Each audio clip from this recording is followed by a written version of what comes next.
There's nothing more disconcerting to caregivers than to have an inconsolable baby. It only can take that one child to instigate a whole chorus of babies crying. There are those who would say that we should just let babies cry it out so that they will learn to self-regulate, but neuroscience has taught us that that is not how children learn to self-regulate. They learn to be regulated by being regulated by a bigger, stronger other in a more organized brain. Typically, we use different forms of rhythm to regulate that crying child because, after all, for 9 months during gestation, that baby is bathed in rhythm throughout that entire pregnancy. For that entire 9 months, 7 days a week, 24 hours a day. And typically, the heartbeat of a healthy mom is somewhere around 80 beats a minute, which would generally be something similar to the movement that I'm using right now. There are many apps that you can find out there that you can download on your cell phone to, in a sense, get a feel for what that 80 beats a minute feels like.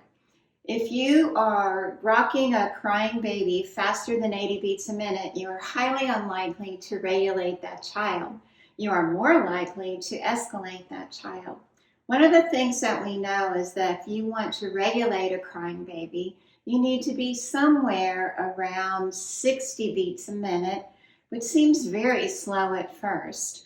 But again, if you download some of those apps, you can get a sense of what that feels like in your body.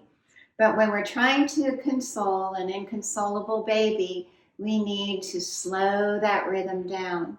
Now, there isn't one particular way that we need to hold a baby because babies have different preferences.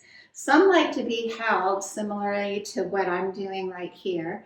Some like to be flipped over on their stomach and held this way, and some like to be held like this, upright on your shoulder.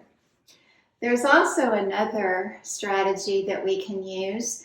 When you think about it and you hear the sound of that mom's heartbeat on a sonogram, not only do you hear the sound of that heartbeat, but you also hear that swishing sound of the blood going through her veins and her arteries. That baby is also suspended in fluid, and so the sounds that that baby hears are somewhat muffled.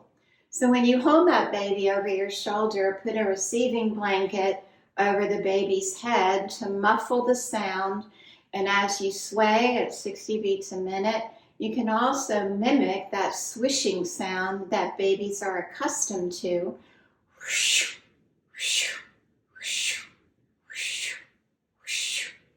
And that is often calming to that child. I don't promise that this will work all the time because there is nothing that works all the time with every child, but I can tell you it will work a lot of the time. So give it a try, and I look forward to hearing feedback from you as to its effectiveness. Thanks so much.